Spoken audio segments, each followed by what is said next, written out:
We will get to the magazine in a minute, but let's take a walk to check on my aunt. Pretty yellow butterfly on a coneflower, and a little gnome in a hosta garden, a fancy house with some pretty fancy garbage. I didn't pick that up. I'm sure that the garbage picker did. So here we are at my aunt's. Everything seems pretty good. Teddy bears are all accounted for. But what do we have here? A honey bear. Look at this guy in his basket, a former street cat, now living with Aunt Sue and teddy bears. We'll walk home. These always remind me of Oreos because I'm on a diet. And that's a mini Oreo. We'll stop in at an estate sale. Guess we'll have Christmas in July. This one had a lot of snow globes.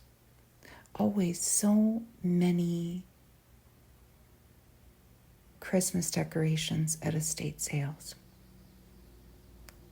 A lot.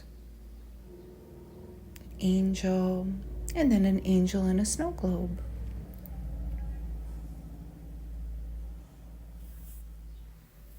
Sewing machine and a pretty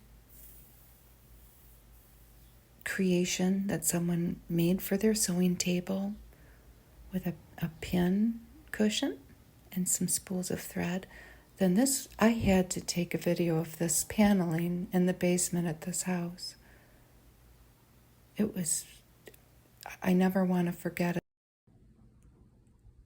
Hello, I thought we could take a look at the July 1963 Women's Day. So 61 years ago. And there's a little baby on the cover with a little gown on.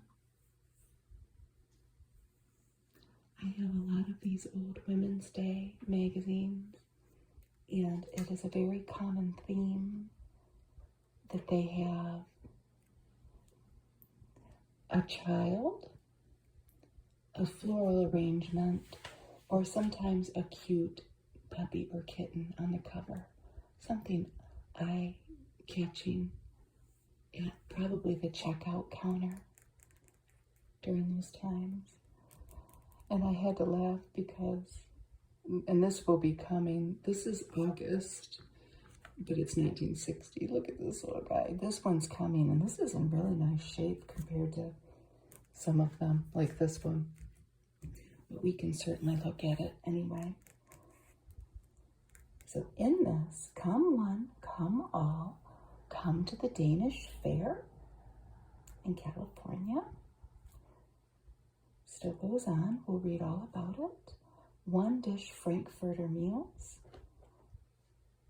The complete instructions in this issue of coverall aprons and baby sweaters. The answers to your summer beauty problems. Not much has changed in 61 years. Complete sandwich cookbook. This was 10 cents.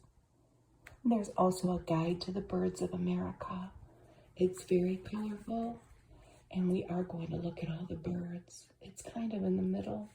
That might be a good time to maybe doze off. I hope anyway. So who do we have here on the first ad? Who is that? She's still alive today. That's Jill St. She's kind of stepped away from Hollywood life, and she and Robert Wagner live in Colorado now. She was America's first Bond girl. But this is an ad for Coppertone suntan lotion, and she's here with Mr. Tony Bill. They were in a film that they were promoting called Come Blow Your Horn. He's got on deep sea diving equipment. I've never seen that movie. Tony Bill was in Shampoo in the 70s.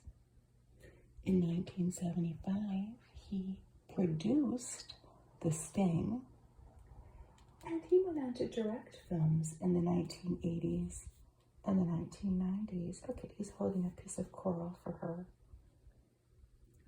So it's for the new royal blonde. And of course, they have the little girl with her bikini bottom getting pulled down by the dog, which they couldn't do that anymore. And it's so little that I don't even have to put my Post-it note. You run across things like that in the magazines. If you've watched my older magazines, sometimes they show a little too much of a behind on a child. And I think that's one example. It's little though, I didn't have to do that.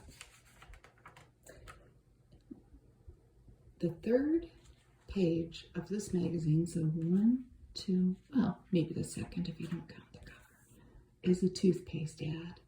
And I would love to go through all my old magazines and figure out exactly how many of them have a toothpaste ad on this exact same position. It's often Ipana, but in this case it's Colgate. Looks like they ran some kind of a study against 2 fluoride toothpaste and Colgate 1. They go into great detail about the statistics of that study. Here's our table of contents.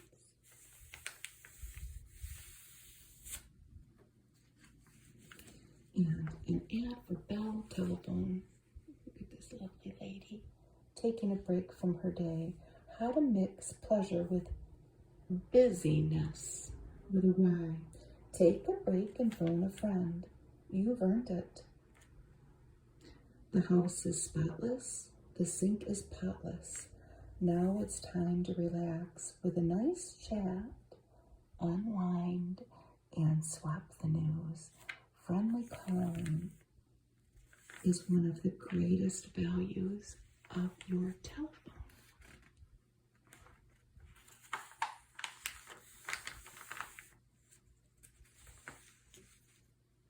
These ads are that pretty pinky, peachy, orangey coloring that some of the ads have in the old magazines of this era. Both of these. This is for gelatin capsules for your nails and skin. Who were these made by? Well, they were called all-purpose gelatin, made in El Segundo, California. Scientifically proven for longer or stronger, lovelier fingernails. 50 for $1 or 100 for $1.89.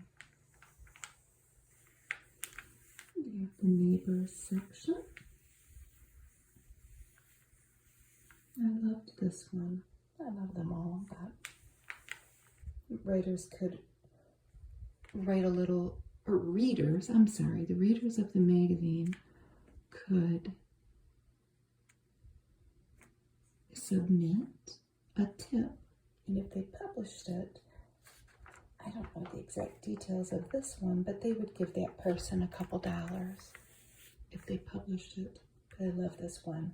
It's Grammy's Menu, and Mrs. William Wilder of Melrose, Massachusetts wrote this one in. Oh, they gave you $10. That's pretty good. Because I did look up for something else in the magazine coming, what minimum wage was in 1963, and it was $1.15, the national median. Anyway, this is Mrs. Wilder's grandchildren. So this was submitted by her, Grammy's Menu. A few summers ago, I had to care for my 7 grandchildren for a while. I found that the meals were most difficult. One wanted this, one wanted that, one didn't like this, you know, back and forth. she couldn't get them to come to a consensus at mealtime. So she came up with a menu. She told them, Grammy has a surprise for you today, but first you must make some money out of paper. That kept them busy for a while, and they were excited with this, what was coming. They were waiting in anticipation. Then she gave each one a number from 1 to 7, so more anticipatory excitement. Next, she said, be here at noon. And they were very excited by this time. At that point, she gave them a menu with prices. Number 1 was baked sticks with a hole. That was macaroni and cheese for 10 cents. This and that, that was hash, probably leftovers, for 15 cents. Squirrel food on squares of wheat, which was just peanut butter sandwiches, and those were a nickel. Leigh, which is French for milk, for a penny. And brown Leigh, chocolate milk, for 2 cents. And they thought that was wonderful. They especially liked the French language choices. And they could choose what they wanted.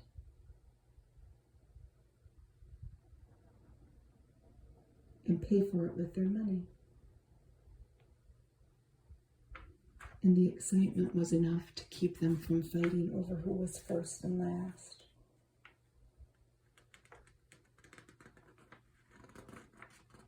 This lady from Salt Lake City wrote in about using all the different colored bottles that you got different products in, using them as vases. A lot more things came in glass bottles back then, like syrup came in a brown bottle. Vitamins came in a bottle. Pretty much everything. Not a lot of plastic back then. This is for Swift's Premium. Vienna sausage, corned beef, and roast beef. What's your beef? I don't have any. Says the off-brand. And this lady from Boulder, Colorado wrote in about worrying about her kids having too much screen time, in this case, the television. And how she incorporated reading into her kids' lives by letting them stay up as late as they wanted if they were reading something. And it worked for her. Because we all know that the kids are trying to extend your bedtime. Be careful.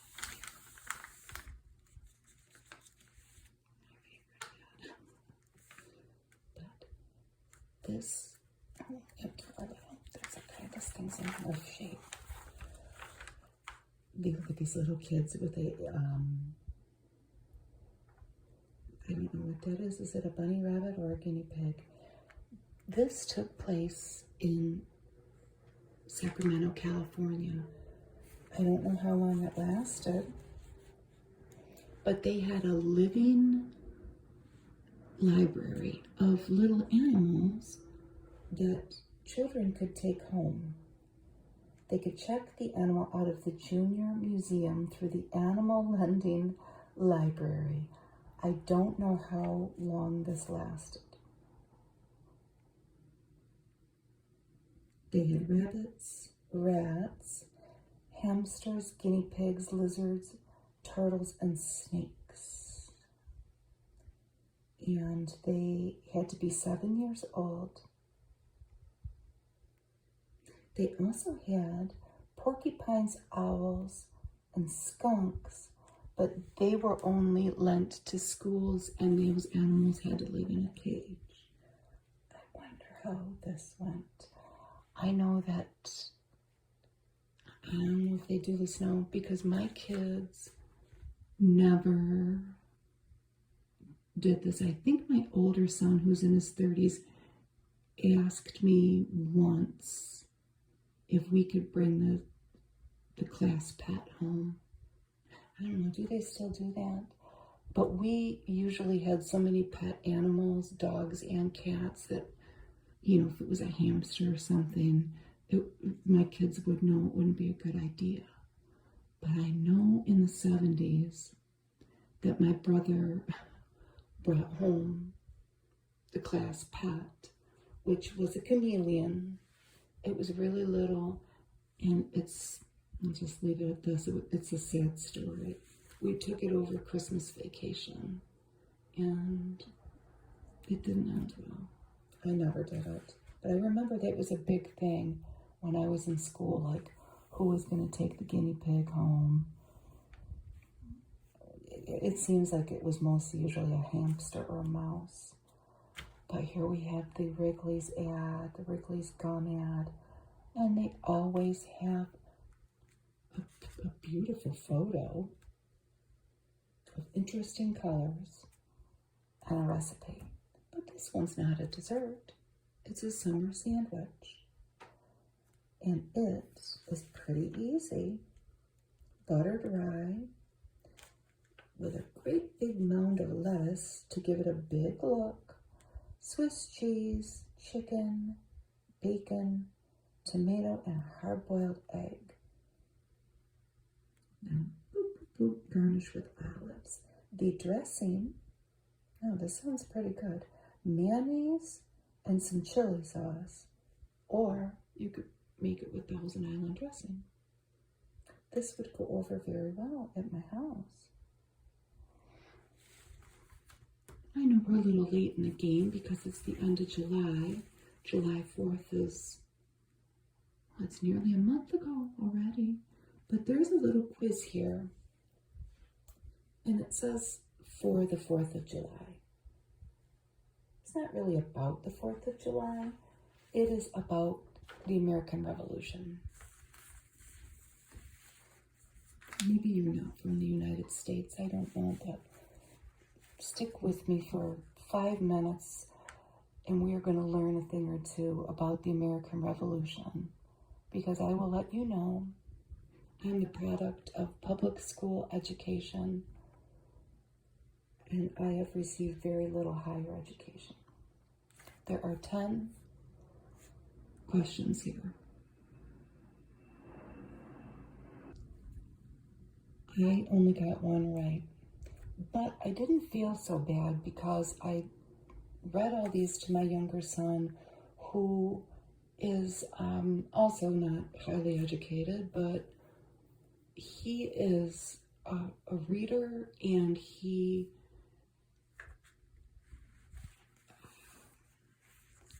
really, like, he's good at Jeopardy. I don't know how to put that. He is constantly feeding his brain with information. So let's see how many you get right. I only got one right, and I didn't feel so bad because he only got one right too, I think.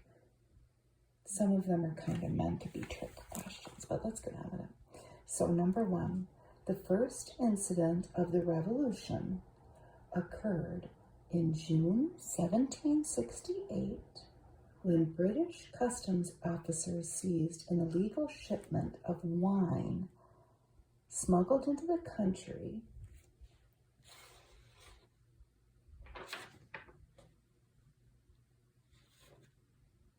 by a scion of one of America's best families, and this was in Boston. So who is he? Who was he? It was John Hancock. Didn't know that. This is the only one we got right. Paul Revere, number 2. Paul Revere is best known for what? He's best known for the ride, but what was his trade? His trade was a silversmith and an engraver. Number 3. What was the date on which the Declaration of Independence was first presented as a formal announcement as our right to, quote, self-rule? Boop. The answer is July 2nd, 1776. Number 4. This is the trick question, one of them anyway.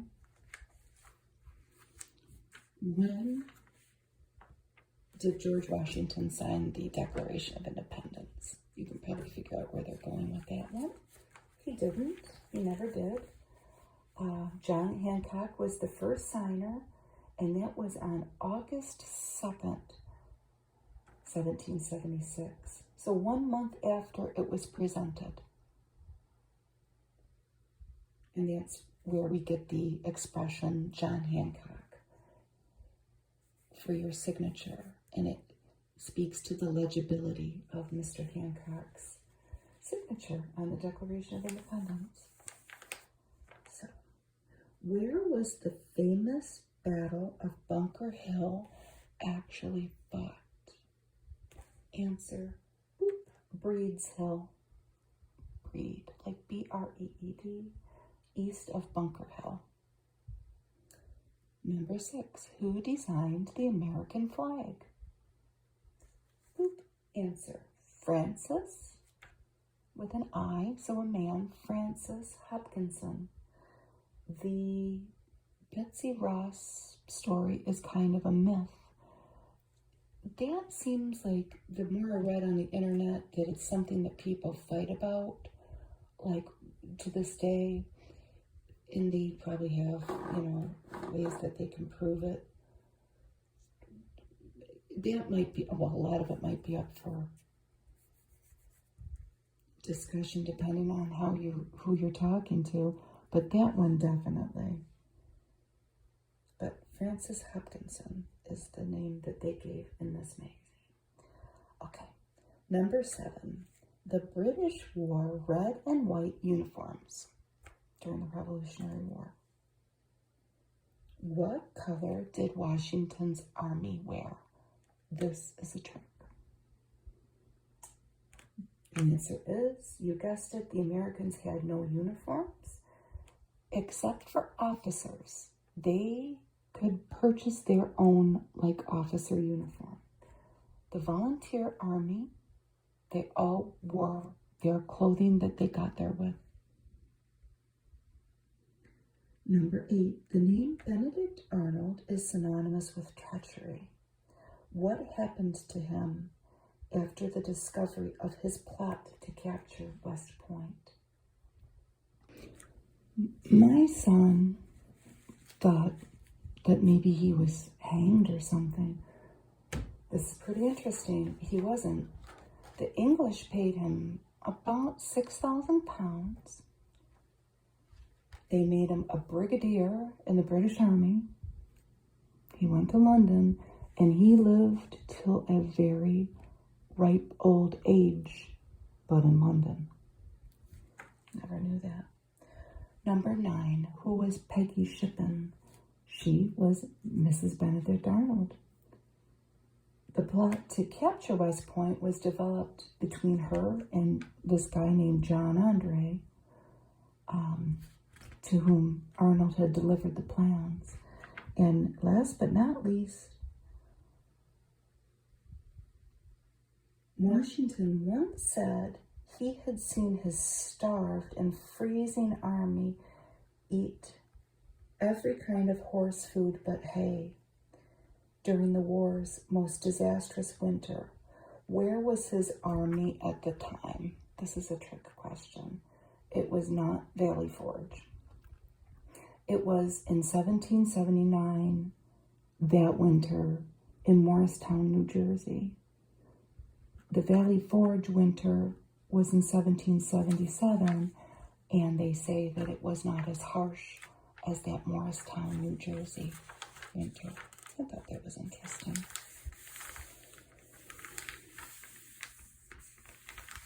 Here's a little take on St. Swithin's Day. A little drawing of a lady in her bathing suit, July 15th.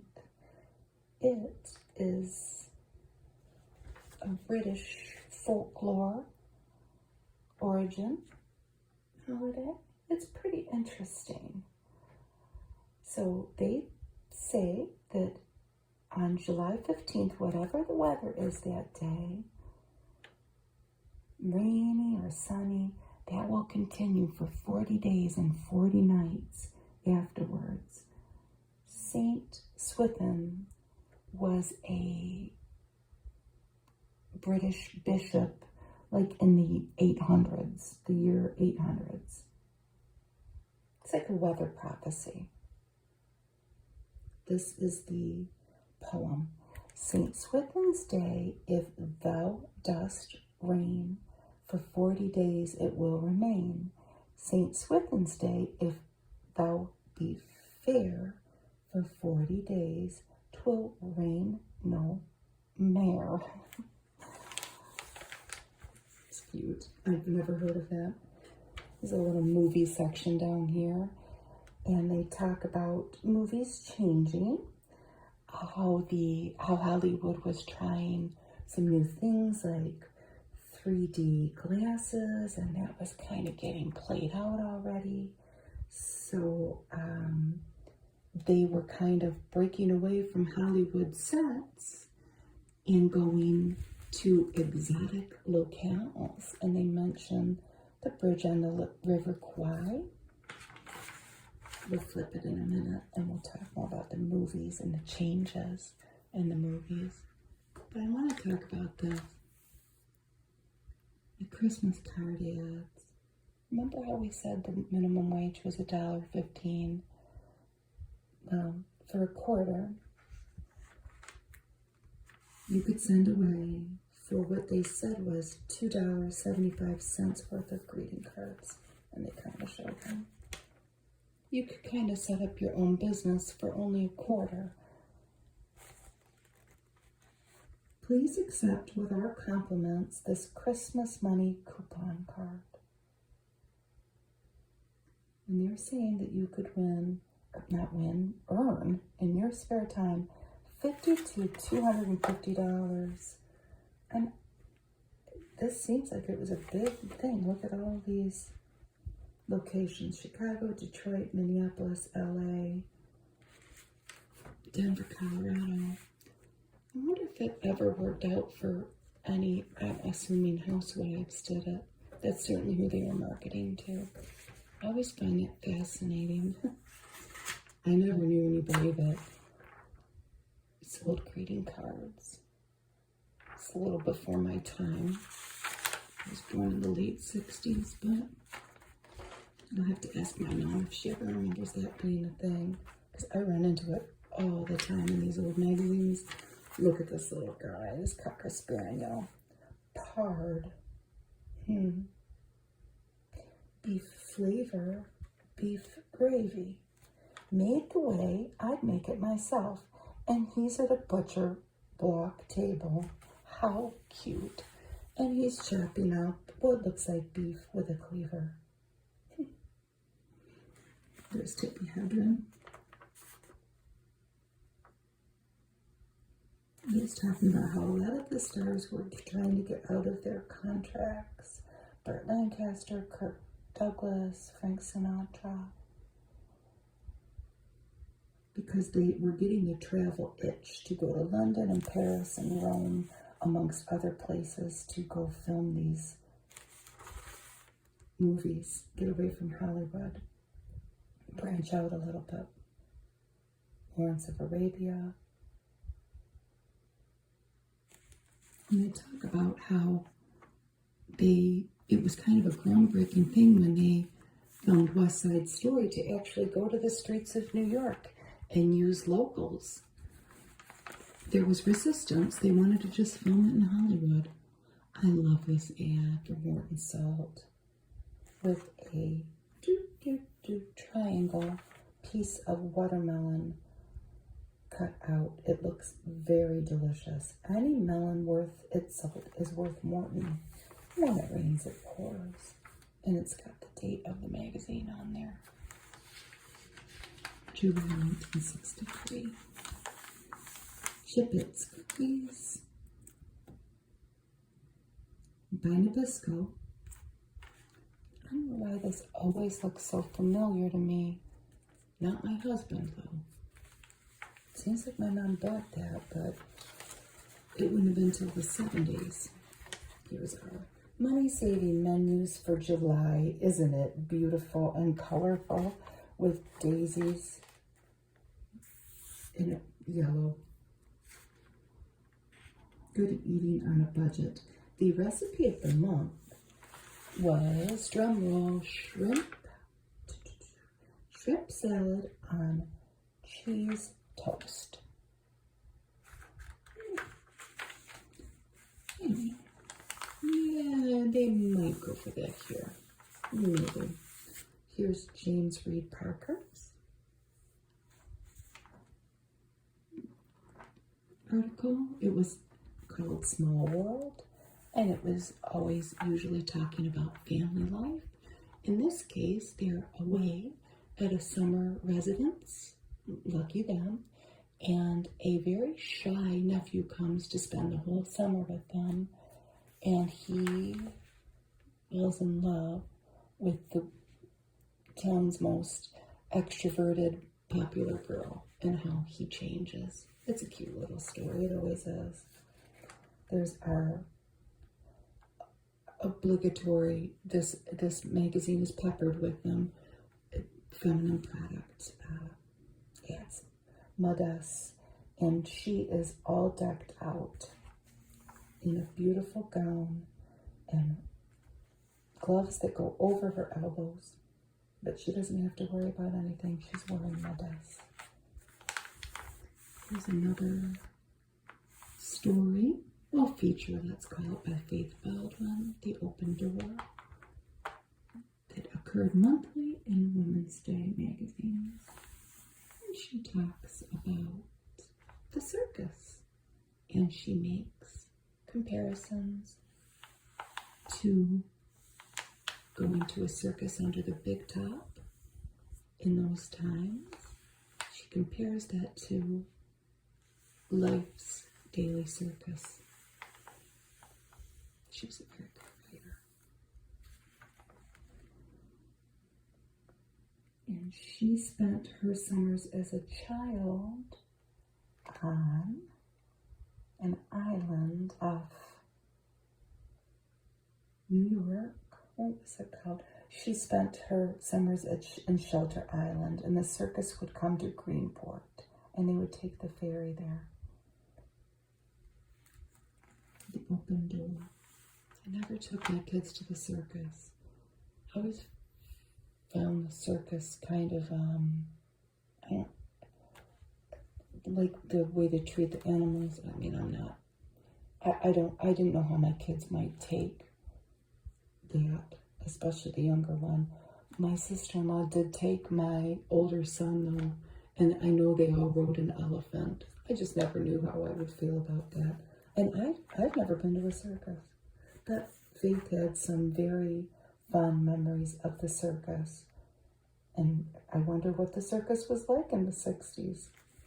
It was probably pretty hot. And if there were enough animals there, the smell was probably pretty memorable. But anyway, a nice hot meal for summer, ready in just 15 minutes.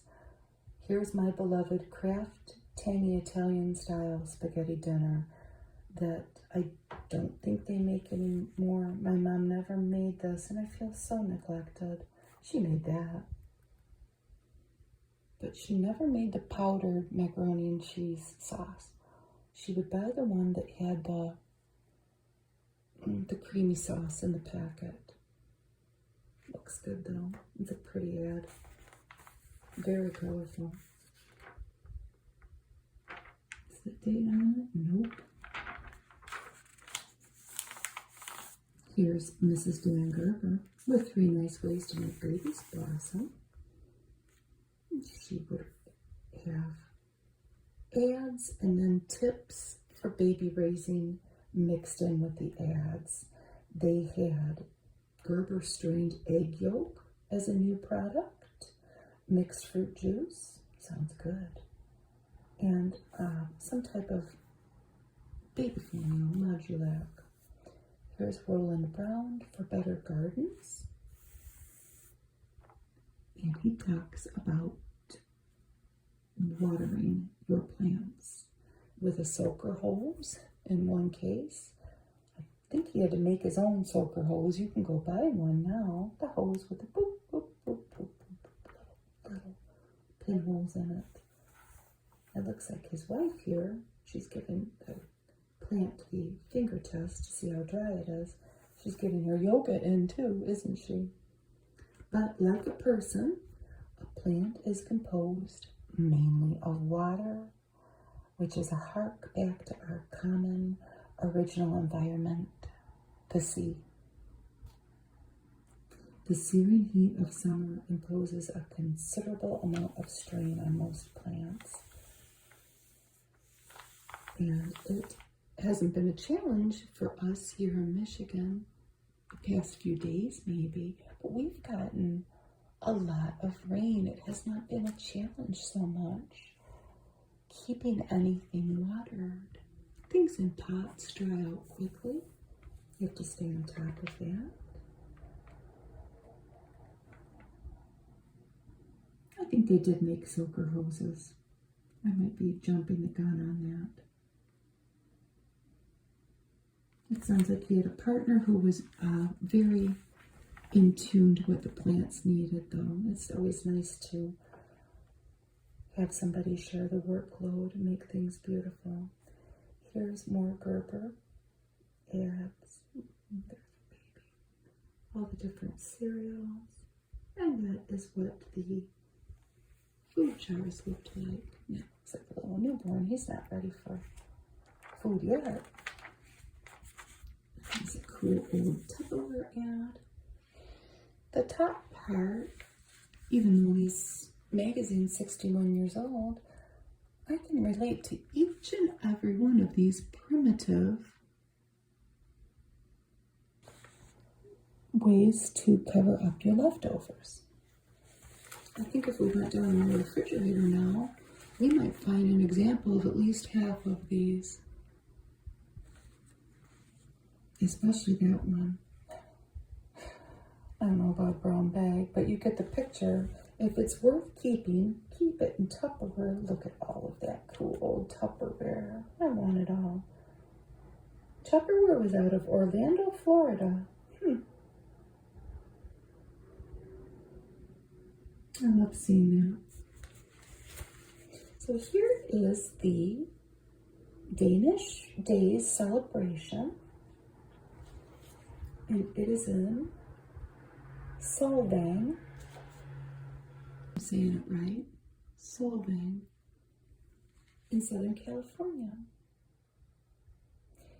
I think it's about 45 minutes from Santa Barbara. This still goes on. And it is at the end of September this year. They have folk dancers, storytelling. People dress up as fairy tale characters, and then of course there's Scandinavian treats to eat.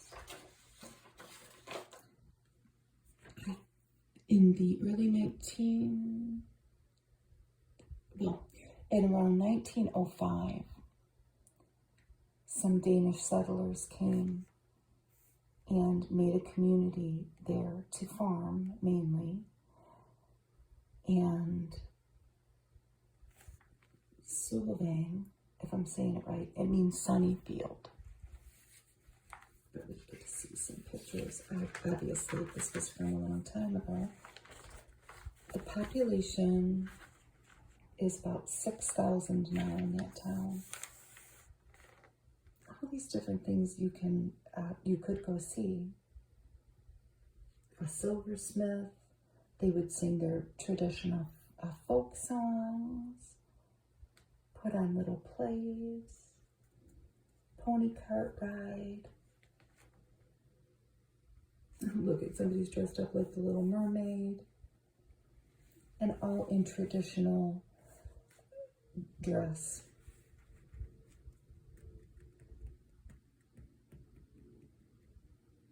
The traditional old-fashioned costumes of Denmark. And there are recipes coming that I'm not going to be able to pronounce. It's pretty cool though. I never knew anything about that. So, summer beauty. I bet you we could go pick up any women's magazine at a grocery store now and all the same little tips might be echoed. All the things that might come up in the summertime in your beauty routine. A pink face from too much sun. So it says to lubricate and put some cooling medicated cream on. Protect your lips from the sun and wind. It says actually, and this is true, lipstick itself is good for that. We have all kinds of things now. Special things for lips with SPF numbers on them. They also suggest petroleum jelly. Preventing sunglass circles around your eyes so you don't look like a raccoon. Different ways you can camouflage that if it's already happened. Preventing squint lines from getting too much sun, which is, the tip is wear dark glasses.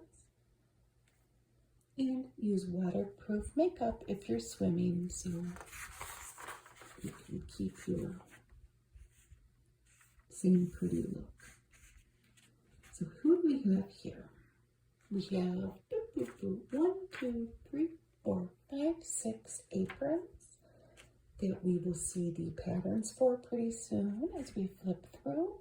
But this is Mr. James Beard, the chef, and he's modeling them. And in each instance, there is an accompanying dish that he has made. Most of them are made of denim. I think one of them is sailcloth, that one. But the first one is a drum. And he's making broiled peaches flambe. This one is a pennant apron with nautical flags from stem to stern. And he's making a poached whole fish. This striped apron is got a huge pocket. He's making a dessert, not a desert, a dessert omelet souffle. That sounds very good. The barber pole apron, and he's making ratatouille. This one is some chess pieces and a chessboard, and he's making a perfect mixed salad. And this one with a palace guard. He's just a happy looking guy. He's making Italian pot roast. Isn't that wonderful?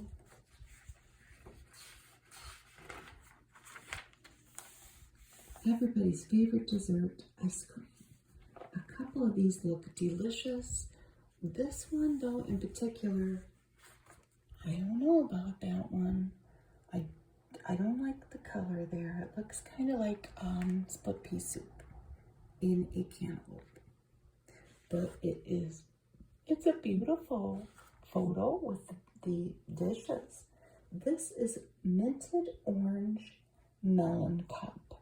I just don't know about that green.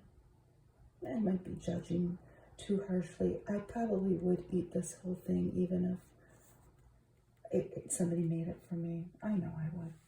A butterscotch almond sundae, apricot cherry sauce. I love this one. This is the one I would have wanted right there.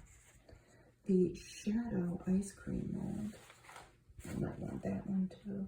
Ice cream medley. That looks just like a pretty dish with a bunch of scoops of different ice cream. Peach Melba meringue. It's a little fancy. And rainbow and cinnamon chocolate parfaits.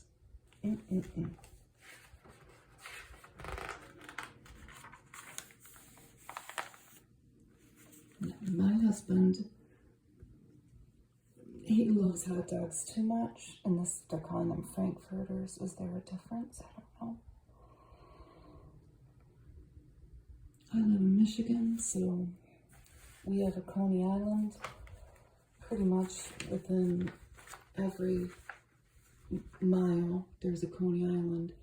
I never knew that that wasn't a thing till my brother brought his friend here, and they remarked, "Why are there so many Coney Islands?" And I thought, isn't it like that everywhere? You can get a lot of Coney dogs here. My husband loves hot dogs. So let's see here. There are a few here that he would not eat. They're getting really creative too with these frankfurters. So let's start off with frankfurters and blankets. Yes, he would eat this. They're slit frankfurters filled with pickle relish. Oh my goodness. Cut crusts from fresh white bread slices, roll it around the frankfurter, and then roll a piece of bacon around that and fry it. No, I'm sorry, you bake it. Bake it, fry it, whatever. He's eating it. He would want that. This would be a hard no for him. It just would. It's too many vegetables. But they're trying here. They're trying to find a balance with these frankfurters and get some greens inside of you. Zucchini, squash, onion, and then frankfurters. And then you're serving it with a bread stuffed with cheese. Barbecued franks and onions. Yes, he would eat this. Is this just what?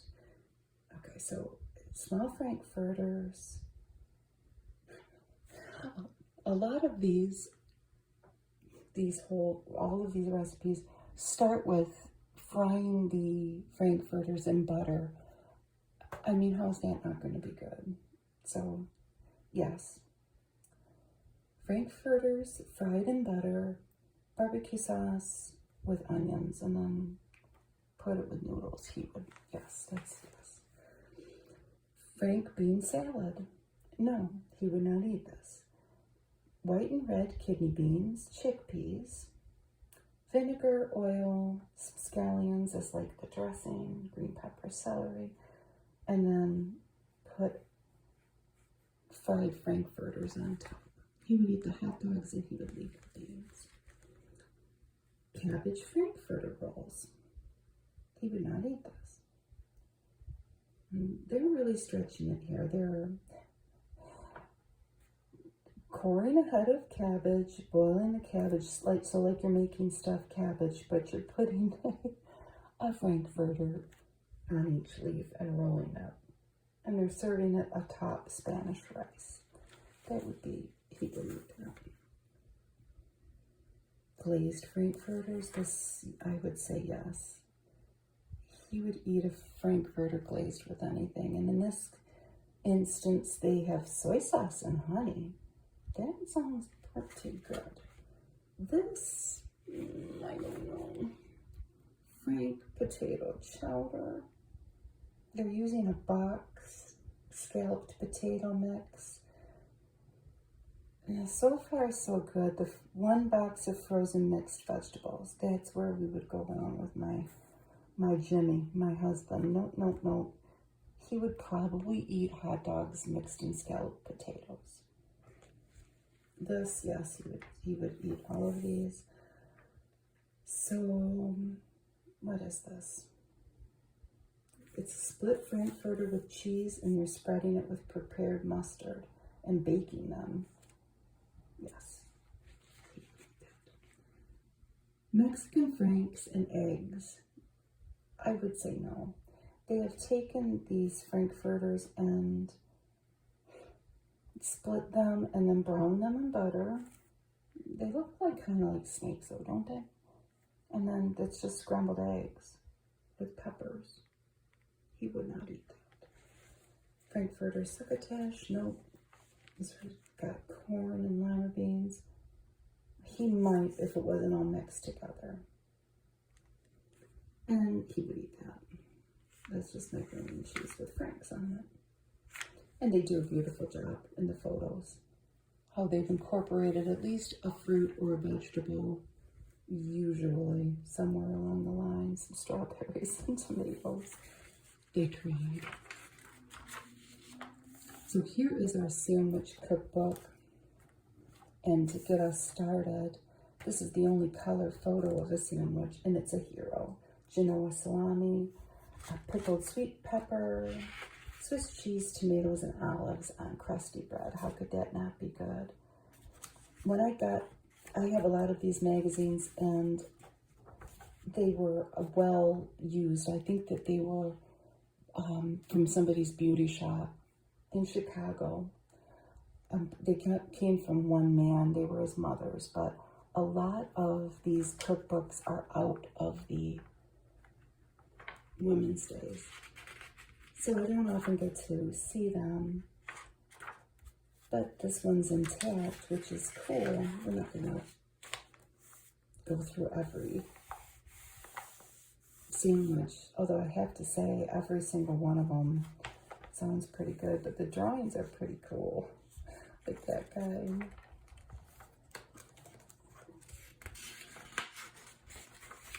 That picture.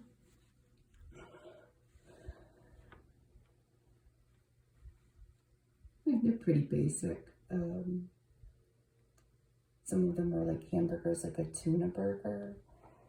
Bacon, olive, and carrot sandwich with sour cream. This one involves gelatin because it's the 60s, a Copenhagen cooler.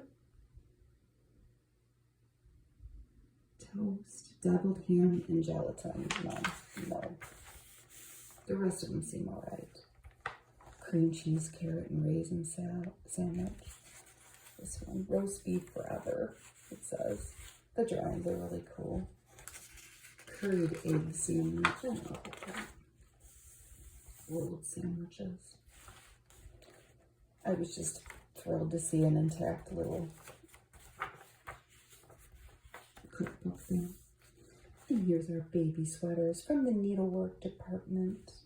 A raglan cardigan, the two-tone cardigan, and a textured cardigan. And aren't they cute? The knitting instructions are included. So these 3 sweaters can be made from wool or any synthetic yarn that will take well to laundering. Here we have a picnic table that you can make. The picnic table in the round, made of exterior plywood. We can't tell, but this is finished in a bright yellow and white enamel paint.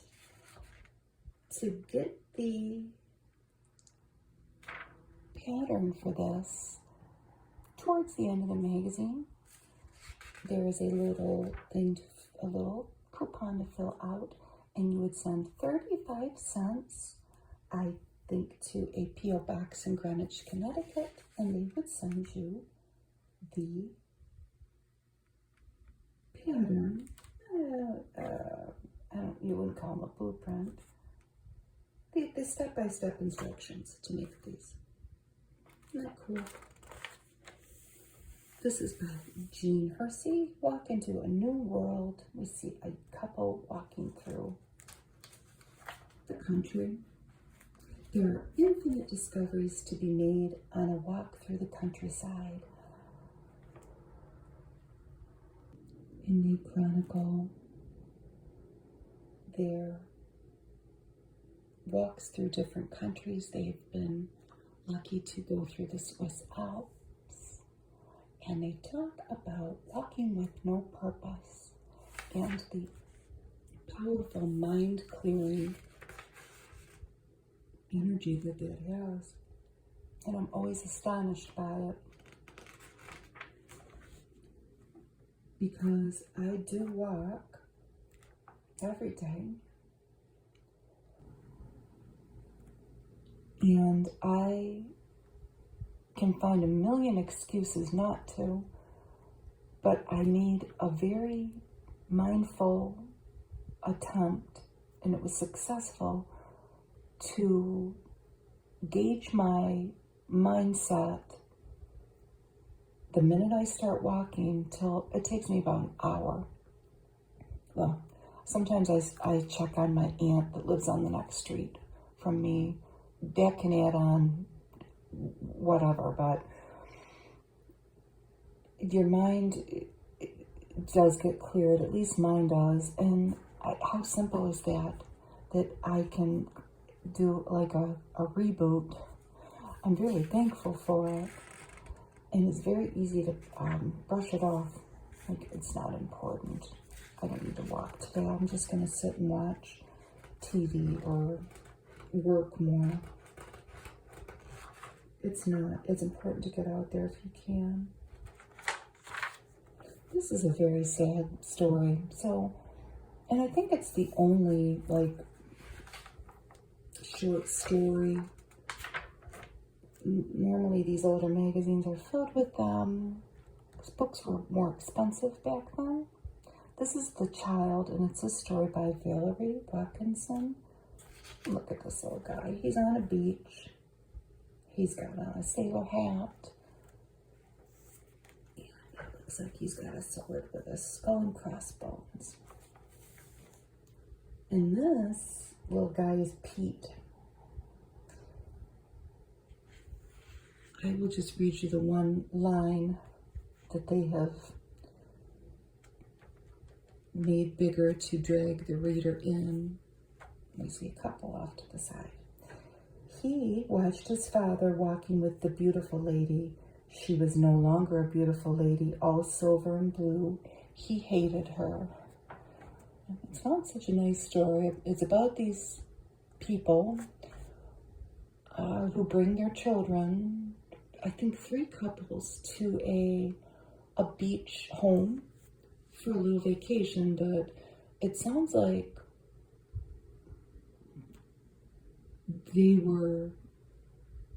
there was definitely some hanky-panky going on with, like, the dad and one of the summertime guests, and this little boy, his son, had the unfortunate position to be witness to it. It's kind of racy, but you know, it's for housewives. It's, I guess, a love story, but it's kind of sad. It made me very sad at the end. So parties can be fun. It's A Girl's World by Susan Bennett Holmes. This girl looks ready to party. And they go through the different bumps you may encounter if you're hostessing. One of them is, I want to have a party, but I don't have any money. Well, ask everybody to bring something. Keep it simple. It makes sure you plan so you don't end up with 40 gallons of potato salad and 1 bottle of ginger ale. Make sure you have your different snacks delegated. Don't forget your cups and plates and whatnot. Maybe have the boys bring those if it's within a reasonable cost. But we don't have enough room. That might be another lament. Well, you could go to a park or the beach. Lots of tips in there.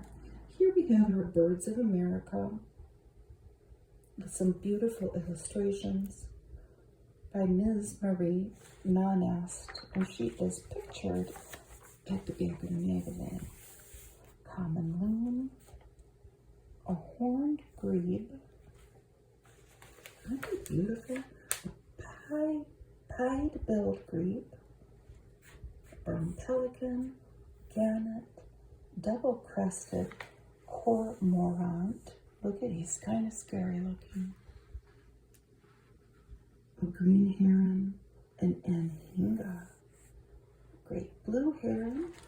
We have a lot of herons around us, believe it or not. In the woods that's kind of near us, at Henry Ford's former estate, there is a protected woods there, acres of woods, and there are herons everywhere.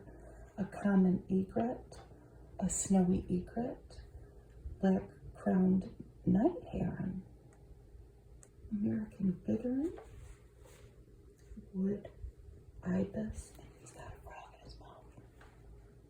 A roseate spoonbill, whistling swan. Oh, I would like to find one of those. Breeds on the islands of the Arctic. Winters mainly on the bays of the mid-Atlantic coast. Obviously, this is 61 years old, so that could have all changed.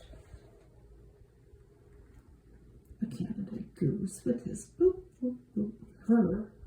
His or her little goslings. A snow goose, mallard, pintail, green-winged teal, American widgeon, a wood duck. Canada's back. I've never heard of that. Common merganser. Very scary. Turkey vulture. The perfect master at the art of soaring. A swallow-tailed kite. Red-tailed hawk. A broad-winged hawk. Bald eagle. Marsh hawk. Caracara. Osprey. And a peregrine falcon. My husband and my son both saw a bald eagle a couple months ago. I don't know if it's the same one. And they're not the only ones that have seen him or them. He's around. A sparrowhawk, a ruffed grouse, bobwhite, and all the little babies. A turkey, whooping crane with its eggs, a sandhill crane, a sora rail. He's got something in his mouth. Common gallan mule. It's a water hen. It breeds in the marshes of southern Maine to the Gulf Coast. American coot. American oyster catcher. I like him. A killdeer. We've got those in the woods over there by Henry Ford's former mansion. American golden plover. Black-bellied plover. Ruddy turnstone.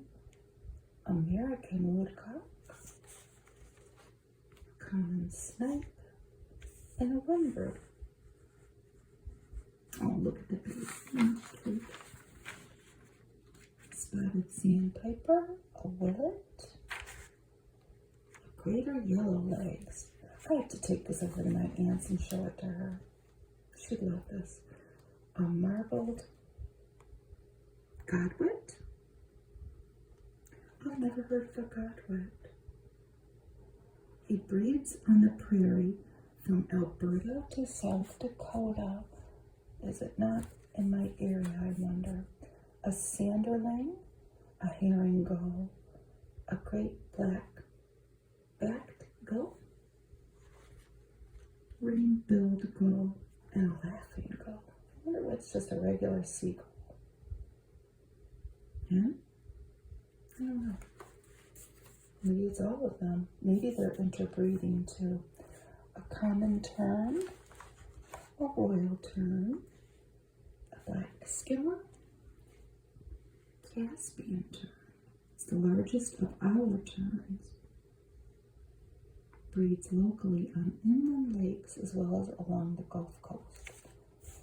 Mourning dove, I saw a couple of those on my walk today. A yellow-billed cuckoo, a barn owl, a screech owl, a great horned owl. It's called a tiger of birds. A snowy owl, a burrowing owl, a barred owl, whippoorwill, common nighthawk, chimney swift, a ruby-throated hummingbird. We're getting into the littler birds now. A belted kingfisher, a yellow shafted flicker, a pileated woodpecker, red-bellied woodpecker, red-headed woodpecker like Woody, a downy woodpecker. I think that's what we've had around here, I think. Yes, with chickadees and nuthatches, this is the smallest of our woodpeckers. Eastern kingbird, a scissor-tailed flycatcher. Thank you for catching all the flies.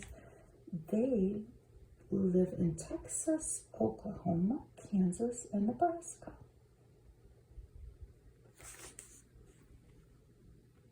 Because I've never heard of one. I would love to see one.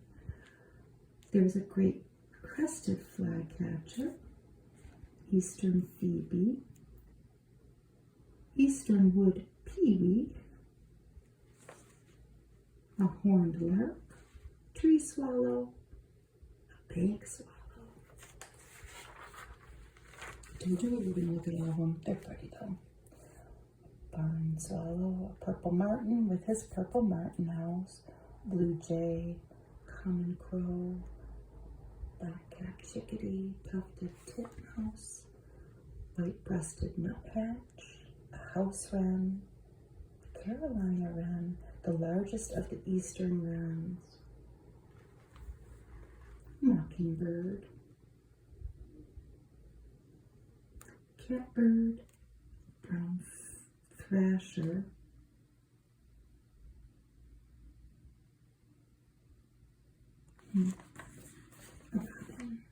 wood thrush, hermit thrush. Oh, he's a shy singer of the northern forests. A veery. He lives in the moist woodland. Eastern bluebird, ruby-crowned kinglet, cedar waxwing, a loggerhead shrike. It's also called a butcherbird. Starling. That's what we have coming and nesting every spring in our basketball net pole. Every spring. And when those babies hatch, boy oh boy, it's not pretty. It's more screeching. Red-eyed vireo. It's pretty. He hunts treetop caterpillars. Prothonary warbler. Breeds from Florida to Minnesota. It's pretty. Black and white warbler. I probably didn't say it right. Yellow warbler, myrtle warbler, a prairie warbler, ovenbird. It sounds like teacher, teacher, teacher, it says. A northern water thrush, yellow throat, American redstart, house sparrow. That's the other thing that nests in our backyard year-round. He was introduced in Brooklyn, New York in 1850. A bobolink, eastern meadowlark, yellow-headed blackbird, and red-winged blackbird. A Baltimore oriole. Never seen one. I would love to see one. Common grackle. I knew that. Do we have those in Michigan? I think we do. A brown-headed cowbird, a scarlet tanager, a summer tanager. Aren't they pretty? And a cardinal, a rose-breasted grosbeak, indigo bunting, Dick Sissel. He's from the grasslands in the Midwest. I never saw him. Evening grosbeak, a purple finch. My aunt has those at her bird feeder. And a common redpoll. I think she has those too. She calls them something different though. Goldfinch. I saw one in my son's yard the other day. I don't know what they're eating. In this case, he's eating thistles. But what we grow, often unintentionally here, are coneflowers, purple ones. They're everywhere, they spread everywhere, and these finches will come feast on them, and I think that's why he's around. We don't have many sunflowers this year. A rufous-sided towhee, lark bunting, oh so beautiful, Savannah sparrow, lark sparrow, slate-colored junco, a tree sparrow, chicken sparrow, field sparrow, white-throated sparrow, a song sparrow, and a snow bunting. I never knew there were that many sparrows. They're ducks. Great idea, Campbelled eggs. I know that we probably have breakfast for dinner, Brinner, eat once a week, even in the summer. I don't know about these though. The cheese one, I could give it a try. This is basically making scrambled eggs and mixing soup in them. Some butter. Are they adding milk? 8 eggs, pepper, butter, no milk. And the soup, cheese soup or mushroom soup. The mushroom soup wouldn't go over well with my crew because it would be an appearance thing, but the cheese might.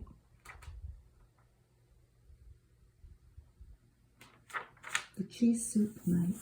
Here are the ice cream recipes. It's a beautiful ad. The sun smiled on them, the rain kissed them, the good earth suckled them. Kraft's quick cooking coaxed their goodness into strawberry preserves, and they are getting 7 cents off towards any strawberry preserves by Kraft. When did it expire? It doesn't say.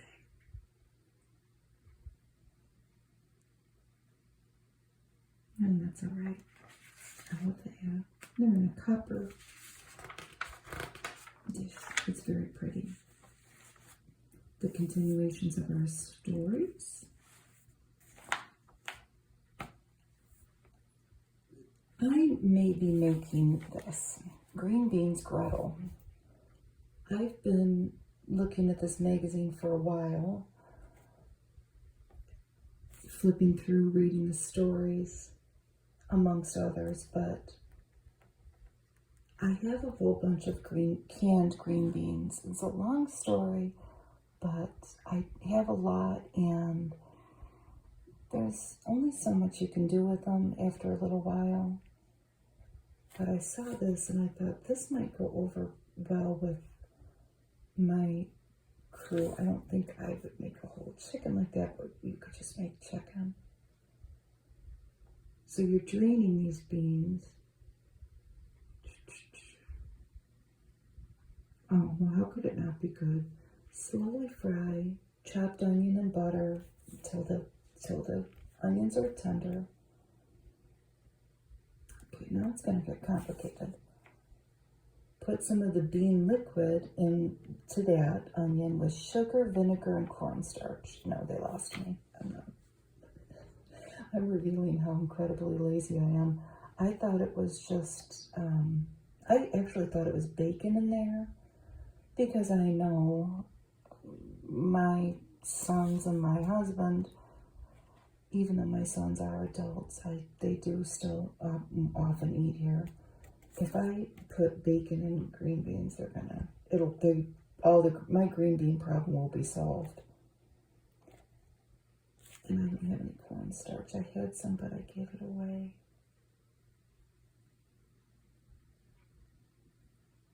And you're adding mustard, horseradish, and pimento. No, it's too complicated. I know there's the chance that I will do all that and they won't eat it. more continuations of our stories, and I love this ad.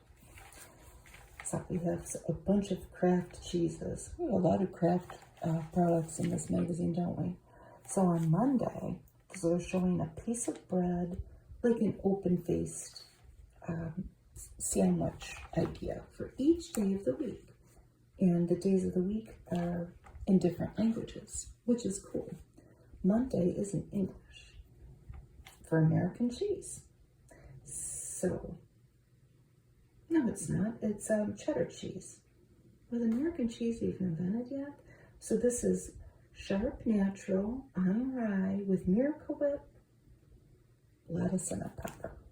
How can that not be good? Mardi, Tuesday. So we have some Swiss cheese on French bread, mustard, dill pickle, and then the cheese, that looks pretty good. We used to make cheese sandwiches all the time as kids with mustard and mayonnaise. That's what that reminds me of. So, Mittwoch, so that's German for Wednesday. So we have rye with mayonnaise and chopped olives with mustard or brick, whichever you prefer. Giovidi, Thursday, you're going to have an Italian flair with some Italian bread, provolone or mozzarella, tomato, and salami. Sounds good. Those are olives. Then Fredag, it says, I don't know what, it just says Scandinavian. That's not a language, is it? Maybe it is. But this shrimp sandwich looks good. Caraway cheese with seeds throughout. That sounds very good. On a shrimp salad and bread. That might be my favorite one. I don't never even tried it. Here are the Danish recipes. Wienerbröd, but it's pastry. And they even have different letters in their language, which always confuses me. These are the northern little girl prints. You could even send away, there were 5 little girl prints from northern. You could send away for them to frame them to put in your home. They were 30 cents. She's pretty. When you pick my pretty tissue, so softly made for you, you save a pretty penny, which is pretty nice to do. It's so sweet. With her little red sheets, because she's outside. Here's what's coming up next month. A dictionary of sandwich glass. If I have this magazine, and I bet I do, you know we're going to be looking one day through all the sandwich glass, which, to be honest with you, what is sandwich glass? I'm sure I've seen a million examples of it, but we'll learn all about that one day. More little tips. This lady's tip is interesting. If you have leftover cookies, to make ice cream sandwiches out of them, but I don't know, we never really have any leftover cookies. Here is a liver suggestion: to poach a pound of beef liver and slice it into thin strips and then cook it with butter and onions in a skillet. My husband would probably eat that. There's another recipe coming with liver. I've never eaten liver. My husband has. His mom probably cooked it. And I remember him ordering liver and onions once when we were out to eat with his mom and dad a long, long time ago. I've never bought liver, I've never prepared it, and I've never eaten it. But looking at these old magazines, I realized that a lot more things, parts of animals that are being slaughtered anyway, were being eaten. Maybe they grind it up into pet food now, but I don't know how many people actually eat livers and hearts and stuff. And it's kind of neat that all of the animal was trying to get eaten. Now I'm rambling. See, like what was in ideal dog food? Well, it came with a government seal of inspection, whatever that portends, but does it say, do you see the word beef anywhere on here? It's a pretty ad with a beautiful blue arrangement, like what, a cornflower blue, but this is a mystery of what that was actually in there. It might have been a horse. Ideal by Wilson and Company.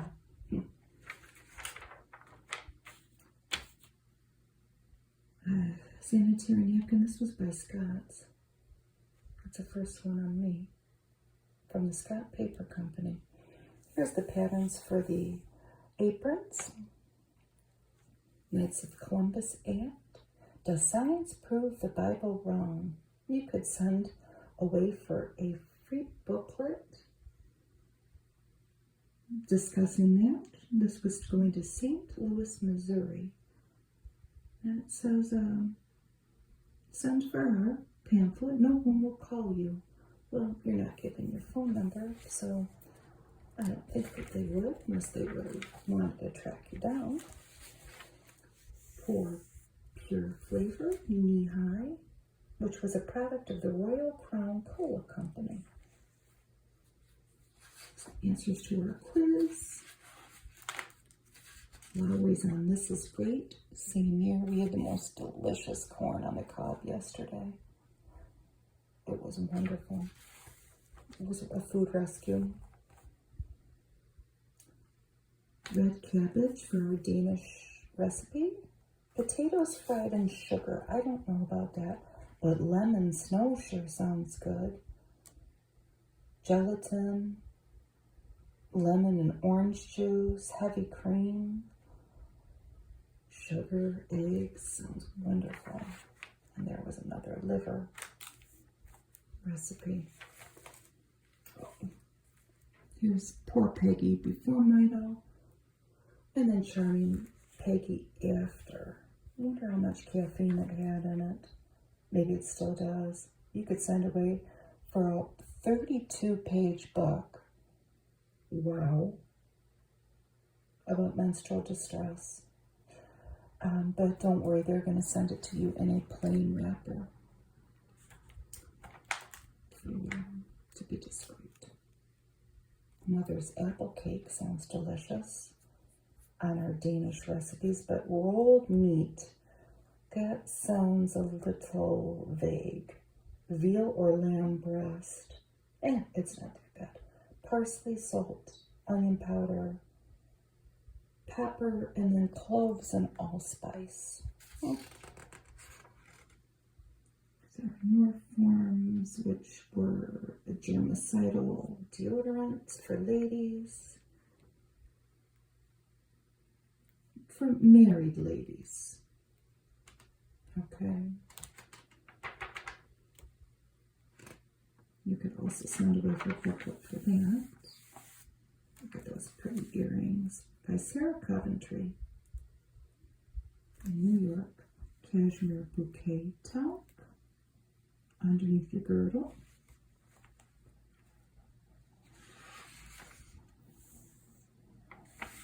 More of our summer beauty tips for leathery skin. They even go into flabby upper arm area and describe the arm slap and the arm circle exercise. Swollen feet, Take a 20-minute soak in lukewarm water before bed to cool you off and help you sleep. This is a small ad this didn't escape me though. We all know, if you're a certain age, we all remember these label things, those Dymo label makers. I think my mom did have one for a period of time. Either that or she borrowed somebody's. Look at this lady. She's labeled everything. They were big, like they were heavy, but this was $10, $9.95. It just seemed like a lot of money to me. They were made in Berkeley, California. Because remember, minimum wage was $1, or 15 or something. That's a lot of money. A little pumpkin seed from Welsh. You forgot my lollipops. These are all the ads we usually see in the back. These are paperback novels by Kenneth Roberts, Worcestershire sauce. Kind of your personal type of ailments, your corns, your agonizing itch, keeping your dentures in place. Stuff that belongs in the back of the magazine, not the front, and a little ad, a little black and white ad. Cream nuts, just like wearing mink.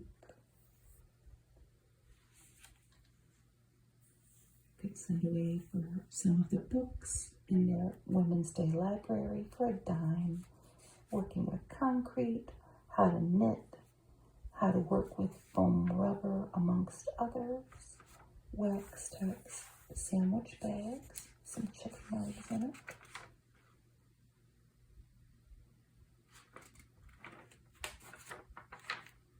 Snowball.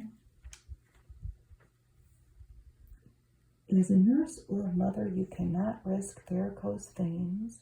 They are selling support stockings by Bellhorn. For the two wonderful people that contributed to the bird insert. It's the lady that drew all of them.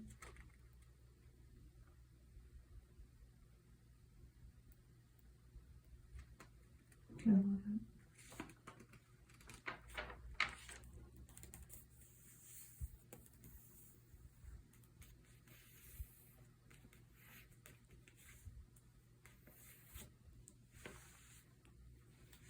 We end with a couple ads. Tampax ad with a very pretty model. Swim any time of the month or wear your prettiest fashions. They're beautiful outfits in both Snow White, and she doesn't have to worry about anything because she's wearing Tampax. And then who do we have here? Mrs. I don't know if she was still Mrs. by then. 1963, probably. Janet Leigh. This is 3 years after Psycho. So Jamie Lee Curtis's mom. Look at that beautiful drawing. Look at those eyes, those lips, that hair. This is an ad for Luster Cream. She is starring in the Hal Wallace production, Wives and Lovers. Ooh, la, la, I never saw that. Shampoo so rich you only need to lather once. It's a beautiful drawing.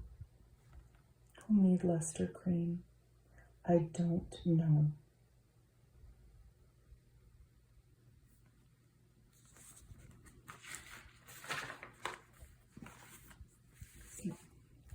Thank you for looking at the July 1963 Women's Day with me.